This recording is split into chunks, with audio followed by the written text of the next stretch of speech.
포피 초대석.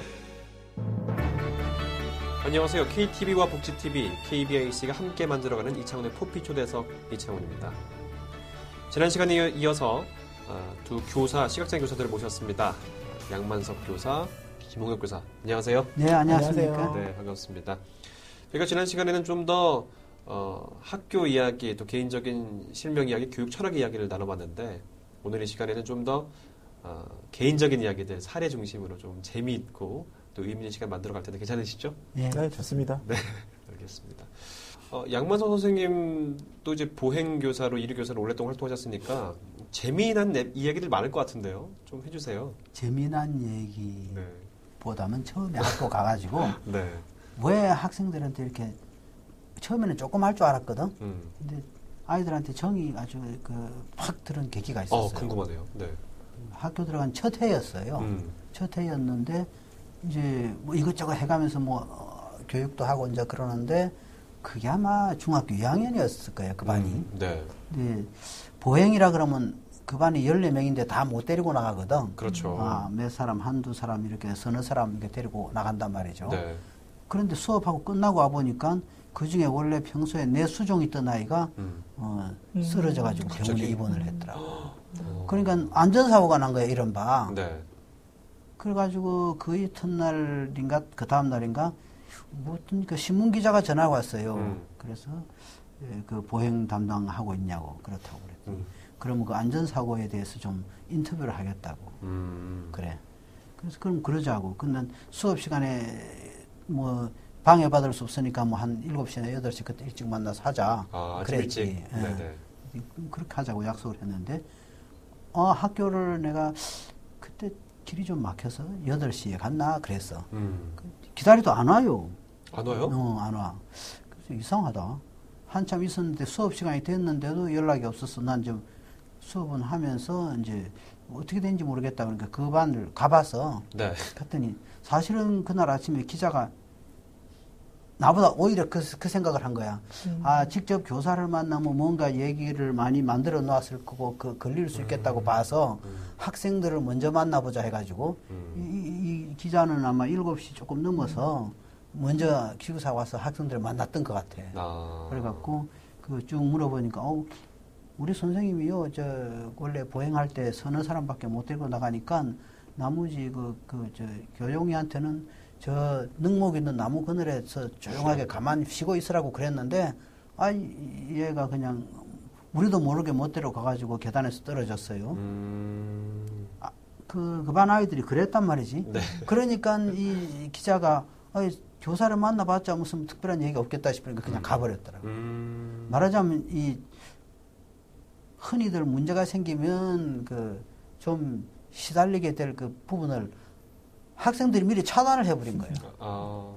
사실이었잖아요, 진짜. 사실이었지만 그래도 그게 그렇게 사실을 사실대로 정확하게 얘기해주는 학생이 있다는 것 자체가 나는 굉장히 충격적이었고 그래서 정이 많이 들었지. 그래서 내가 이 문제는 어떻게 하든지 같이 좀 해결해야 되겠다. 그래가지고 그 당시 그때 다친 아이는 내수종이었기 때문에 적십자 병원에 한 8개월인가 9개월 있었어. 그래서 병원비가 1,100 몇십만 원인가 나왔어요. 그 가족들은 형편이 안 되고. 네. 그래서 그때부터는 이거 마치 이제 학생들의 어떤 성의에 좀 보답이라도 해야 되겠다는 그런 기분으로 그때 이메리 여사가 대한적십자사 부총재였잖아. 네. 거기를 한 달 더 하던 것 같아. 그래가지고 병원비를 180만 원 빼고 나머지는 적십자 병원에서 일종의 손실금으로 탕감하는 그런 조치를 취하게 하는 일이 있었어요. 그 정이 들었지 학생들한테 그 일들 때문에. 사실 그렇지 이렇게 좋은 일만 있진 않아요. 양만 선생님은 또 오랫동안 학교 생활 아이들 가르쳐 오시면서 참 마음 아팠던 순간 없으셨어요? 마음 아팠다기보다 서두에서 아까 잠깐 얘기했죠. 졸업생들이나 이런 사람들이 나와가지고 직업 전선에서 활동을 해야 되는데 수시로 무슨 고발당했다고 연락이 오고 그러면 이제 힘들지. 그 중에서 내가 학교 가서 얼마 안 됐을 시절에 침술 이렇게 좀 허용해달라고 그 데모를 했잖아, 학생들이. 네. 근데 그때 마침 그 종로 정복의 형사가 와가지고 떡 왔어. 이 양반이 학교 와 있으니까 뭐 학교가 시끄러울 수밖에 뭐 이랬단 말이지. 그게 무슨 얘기냐면 내가 학교 들어가기 전에는 66년부터 80년까지는 이 뭐 사단법인 맹인복지연합회라든가 뭐 안마사 이거 만드는 일에 전부 뛰어 돌아다녔잖아. 그리고 안마사 노조 활동도 했거든요. 네. 그러다 보니까 바깥에서 있는 각종 데모에 관여 안 한 게 별로 없지. 그러다 보니까 학교 가보니까 데모 주동자라고 하는 사람이 학교 선생으로 와 있으니까 이 뻔하다 뭐 이런 한마디가 결국 그 후에 두 교장이 바뀔 때까지도 학교에서 운동권 교사처럼 그런 취급을 받는 일이 좀 있었어요. 어쨌든 그때 했던 것들은 학생들을 보호하고 학생들이 좀 더 직업인으로 하기 좀 자리매김할수록 함께 열정을 쏟으신 건데 그러나 네. 학교 행정가들 입장에서는 그게 그 당시 분위기는 그래서 특수학교 중에서 맹학교가 제일 골치 아프다. 왜냐하면 다른 학교들은 학생들이 다 착하고 순순해서 괜찮은데 맹학교는 뻗어가면 데모를 한단 말이죠. 그러니까 데모하면 교장들은 아주 골치 아프니까. 그렇죠. 그래서 다른 건 다 좋은데 맹학교 가는 거 행정하기는 제일 나쁘다고 그런 분위기였어요. 그런 게 좀 마음이 아프셨겠네요. 교사 생활 하시면서. 마음 아픈 것보다 좀 귀찮지요. 그리고 어차피 우리가 가져가야 될 십자가잖아. 알겠습니다. 김홍엽 교사는 계속 지적장애인들과 함께 하시면서 좀 그래도 이렇게 즐겁고 행복한 순간도 있겠지만 좀 가슴이 뭉클해지고 또 아픈 순간도 있었을 것 같아요. 어떠신가요? 그 중에는 이제 학생들 중에는 건강장애라고 해서. 건강장애요? 네. 그러니까 지적장애와 함께 이제 좀 건강이 되게 좋지 않은 학생들이 있어요. 근데 그 중에 어떤 학생이 이제 작년에 하늘나라 갔다는 얘기를 들었어요. 네. 그 얘기를 듣고 내가 그래도 한 2, 3년 지도했던 학생이거든요. 가르쳤던 학생인데 그런 얘기를 들으면서 좀 마음도 아팠고 또 이제 특수교육의 목적이라는 게 아까 우리 초반에 또 말씀드렸던 것처럼 직업인으로서의 사회의 일원으로 구성원으로서 살아가는 건데 우리 학생 중에는 한 2% 부족해서 조금 그러니까 되게 이제 상중하라고 수준을 나눴을 때 네. 상수준 아이 정도인데 정말 딱 말할 때나 어떤 때는 별 비장애인과 거의 뭐 비슷하긴 한데 어느 약간의 조금 2%가 부족해서 어떤 직업을 갖지 못하는 경우가 종종 있어요. 그런 부분이 참 안타깝기도 하고 또 이제 한 가지 마지막으로 더 있는데 그건 이제 저희 성심학교 학생들은 이상하게도 시설에 있는 학생들이 좀 많습니다. 네, 그러니까 부모님이 있는 가운데 자녀를 너무 돌보기 힘들어서 시설에 이렇게 있는 학생도 있고 또 아이를 버려서 그러니까 지적장애 학생가 있다고 해서 아이를 버려서 이렇게 시설에 있는 경우도 있는데 애들이 그러니까 어떤 부모님의 어떤 사랑을 받지 못하고 이렇게 자라는 게 좀 마음이 예, 아프더라고요.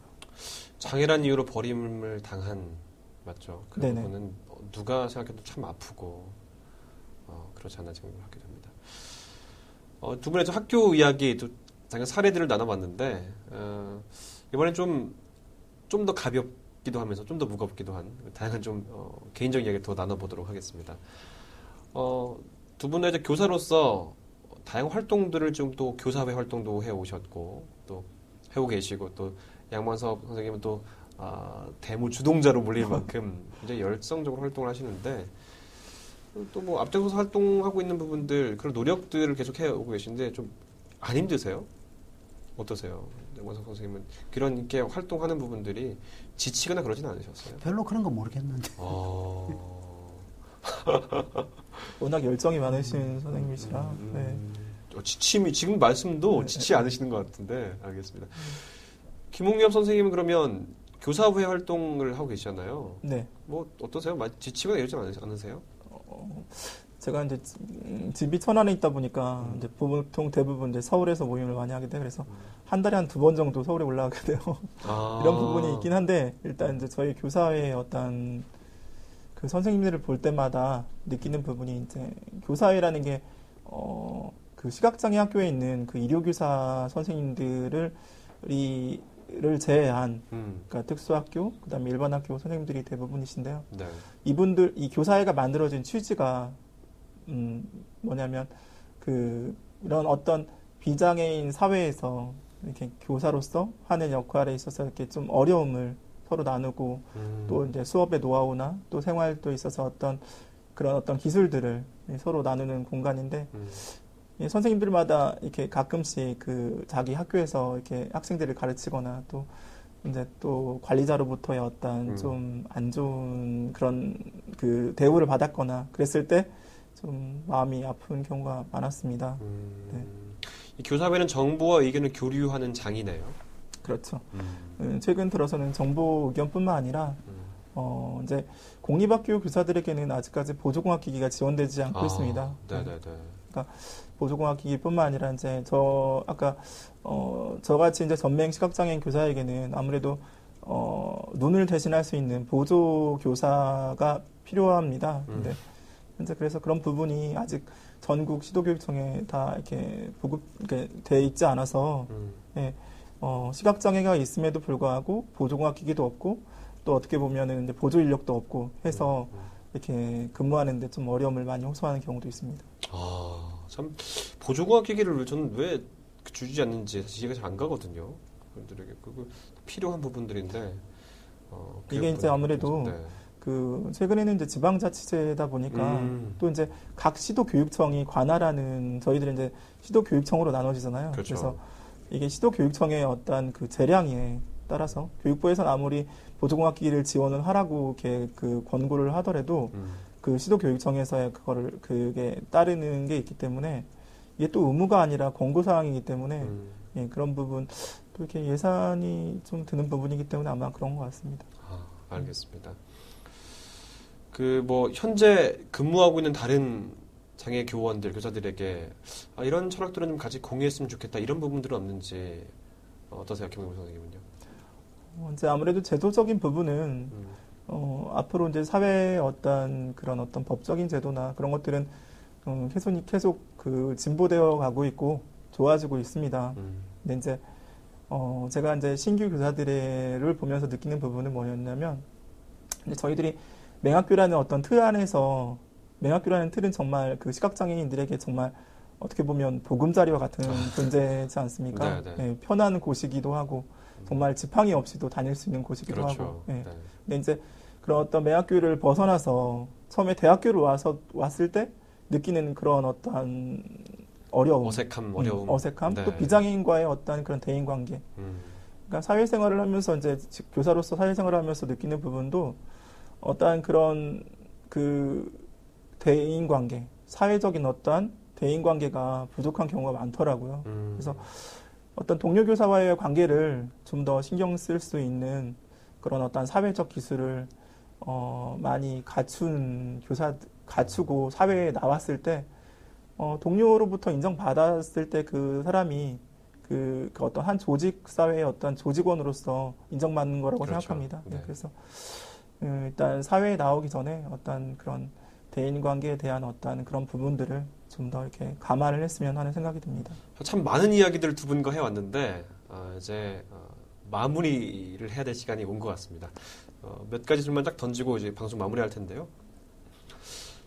두 분이 교사가 안 됐다면 어떤 걸 하셨을 때 궁금하거든요. 양만 선생님은 교사 안 됐다면 어떤 일을 하셨을 것 같아요? 교사 안 됐으면 네. 뻔해요. 그 전에 교사 이전에 교사가 되기 전에 졸업하고 하던 사회활동, 그러니까 사회단체 육성이라고 생각할 수 있잖아요.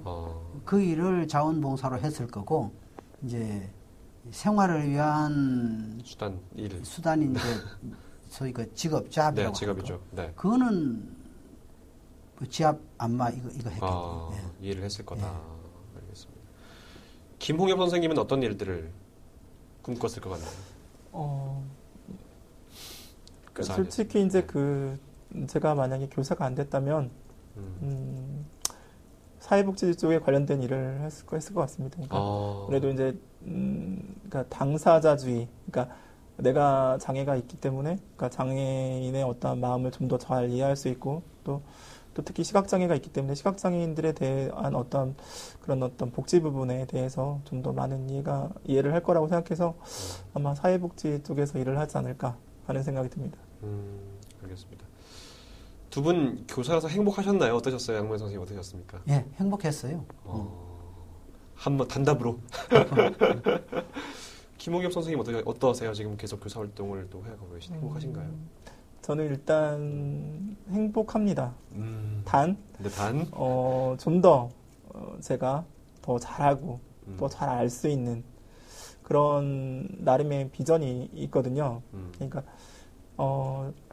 제가 지적장애 학교에 계속 있는 것보다는 아무래도 좀 더 큰 꿈을 위해서 아까 이제 뭐 대학원도 했던 것처럼 앞으로 이제 그 몇 년이 될지 모르겠지만은 이 박사과정도 계획을 하고 있고 또 그 박사과정을 통해서 제가 좀 더 잘 알고 또 잘 할 수 있는 그런 쪽으로 좀 더 생각을 하고 있습니다. 알겠습니다. 참 전 이런 질문 되게 좋아하는데 먼저 양만석 선생님에게 교사란 어떤 의미인가요? 교사란.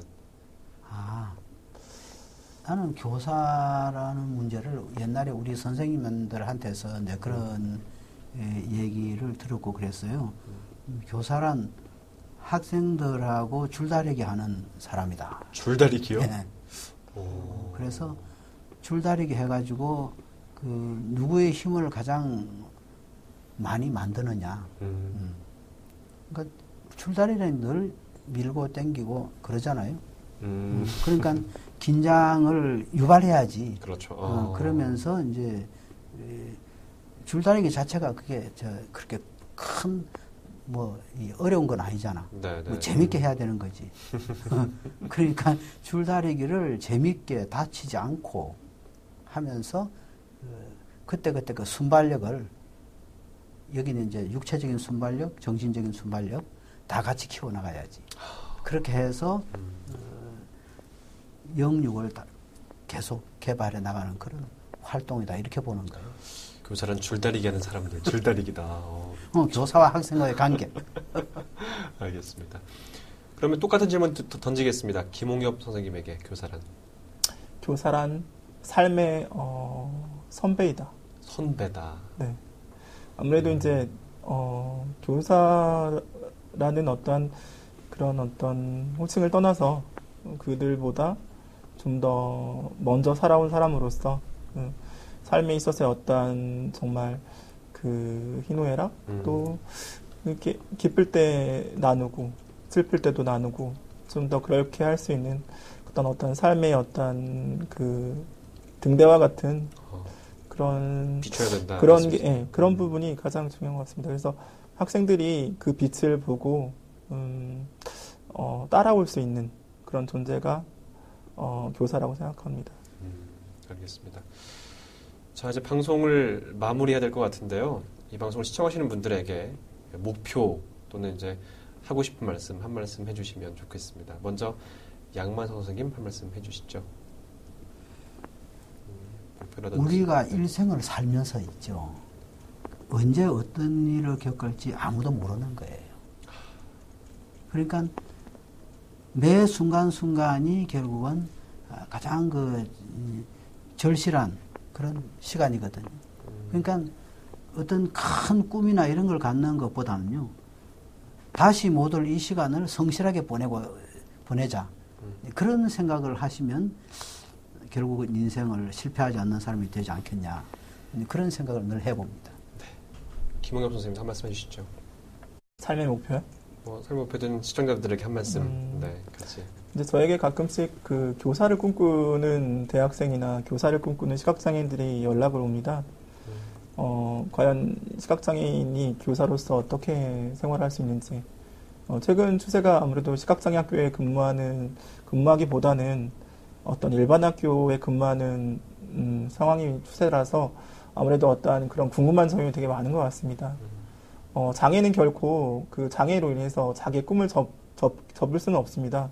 그래서 그 꿈을 접기보다는 주위에 많은 여러 가지 그런 사회적 어떤 네트워크를 통해서 그런 어떤 부분들을 좀 더 알아가고 그런 부분들을 서로 나누었을 때 앞으로 어떤 그 사회의 어떤 자기의 그런 어떤 그 목표를 이루는 데 있어 참 큰 도움이 될 거라고 생각하고, 그러니까 앞으로 교사를 희망하시거나 교사에 대해 관심이 있으시면 언제라도 우리 한국시각장애 교사회 그 카페나 또 저에게 연락을 주시면 많은 도움 드리도록 하겠습니다. 네, 감사합니다.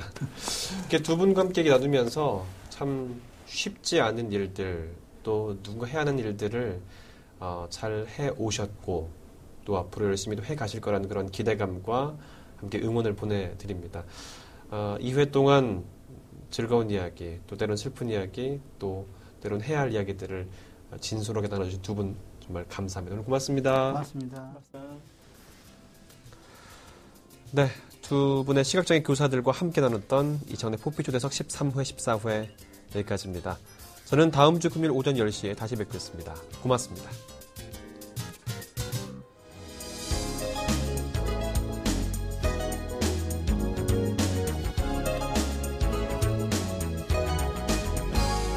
이창훈의 포피초대석